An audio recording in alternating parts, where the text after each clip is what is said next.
সারাক্ষণ মনে হয় কেউ আমার কথা শুনছে, সারাক্ষণ মনে হয় কেউ আমায় দেখছে। সবসময় মনে হয় কারোর নজরবন্দি হয়ে রয়েছি ভাই আমি। রাত্রে যখন আমি ঘুমাতে যাই, আমার পাশে কেউ শুয়ে না আমার গায়ে নিঃশ্বাস ফেলে ভাই, আমি সেটা ফিল করেছি। এই ঘটনাটি ঘটে আমার এক বন্ধুর সাথে, যার নাম সেলিম। সেলিমের বাড়ি হচ্ছে কৃষ্ণনগরে, কিন্তু সে কলকাতায় একটা চাকরি পায়।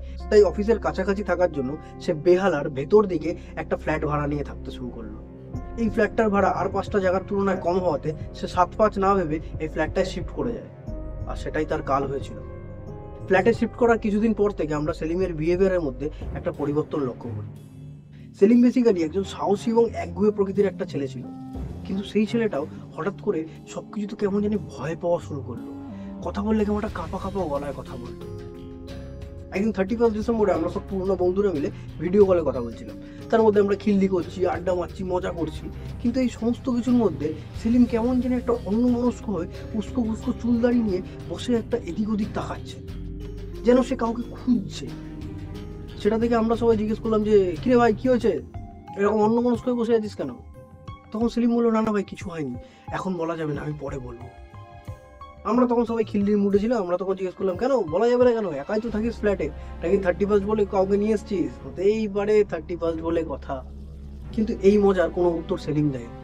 সেলিম জাস্ট তখন বললো, ঠিক আছে ভাই, রাখছি, পরে ফোন করছি, বলে ফোন কেটে দেয়। এরপরে এরকম অনেক ঘটনা ঘটেছে, যেটার জন্য আমাদের মনে হচ্ছে সেলিমের মধ্যে কোনো একটা প্রবলেম চলছে। তার জন্য আমরা সবাই মিলে সেলিমকে একসঙ্গে বসিয়ে জিজ্ঞেস করেছি, ভাই কি হয়েছে, তো কি প্রবলেম, তো চোখ মুখ দেখেছিস কেমন ঢুকে গেছে, মনে হচ্ছে কত রাত্রি ঘুমাস না, তোর শরীর কেমন ভাবে খারাপ হয়ে যাচ্ছে, কি হয়েছে বল ভাই। সেলিম প্রথম প্রথম কিছু বলতে চায়নি, কিন্তু যখন দেখছে আমরা তাকে ছাড়নে বালা নই, তখন সে বললো, ভাই আমার ফ্ল্যাটটা না কেমন একটা অদ্ভুত, মানে আমার ফ্ল্যাটটা ভালো নয় ভাই। রাত 1টার পরে মনে হয় আমার ফ্ল্যাটের ছাদে কেউ হেঁটে বেড়াচ্ছে। আসলে ভাই, ছাদে না, আমার ঘরেও সারাক্ষণ মনে হয় কেউ আমার কথা শুনছে, সারাক্ষণ মনে হয় কেউ আমায় দেখছে। সবসময় মনে হয় কারোর নজরবন্দি হয়ে রয়েছি ভাই আমি।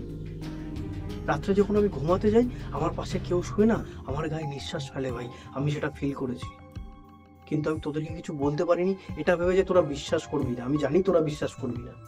এই সমস্ত কিছু শোনার পরে আমরা সেলিমের অবস্থা বুঝে সেলিমকে বলি যে, ভাই তুই যত তাড়াতাড়ি পারবি ওই ফ্ল্যাট থেকে বেরো, তোর যখন ফ্ল্যাটটা এতটাই সমস্যা করছে, তুই ওই ফ্ল্যাটে থাকিস না। তখন সেলিম বললো যে, আমিও তাই ভাবছি ভাই, আমি ফ্ল্যাটটা ছেড়ে দেবো। এর কিছুদিন পরে সেলিম রাত্রি 3টের সময় আমাদের এক বন্ধুকে ফোন করে বলে যে, ভাই কথা বলতে পারবি এখন আমার সাথে, আমার না খুব ভয় লাগছে। তখন সেই বন্ধুটা জিজ্ঞেস করে, কেন, কি হয়েছে, ভয় লাগছে কেন? তখন সেলিম বলে, ভাই রাত 3টে বাজে, আমার জানলার বাইরে না কতগুলো বিড়াল বসে কাঁদছে, আমার না খুব ভয় লাগছে ভাই, একটু কথা বলবি আমার সাথে? তখন আমাদের বন্ধুটা বলে, তুই এখনই ওই ফ্ল্যাট থেকে বেরো, আমি আসছি ভাই তোকে ওই ফ্ল্যাট থেকে নিতে, তুই আমার সাথে থাকবি আমার বাড়িতে, তুই বেরো ওখান থেকে। এটা শোনার পর সেলিম বলে, না না ভাই, তোকে আসতে হবে না ভাই, তোকে আসতে হবে না, ঠিক আছে তুই ফোন রাখ, আমি তোকে পরে ফোন করছি, কাল সকালে ফোন করছি, বলে সেলিম ফোনটা কেটে দেয়।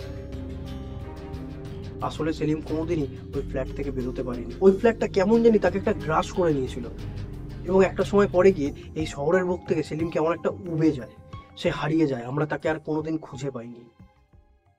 তো এই ছিল আজকের ভিডিওটা ভালো লাগলে চ্যানেলটাকে সাবস্ক্রাইব করো, ভিডিওটাকে লাইক করো, এবং কমেন্ট করে জানাও যে এই ধরনের ঘটনা তোমাদের ভালো লাগছে কিনা। দেখা হচ্ছে তোমার সাথে পরের ভিডিওতে, ততক্ষণের জন্য টাটা।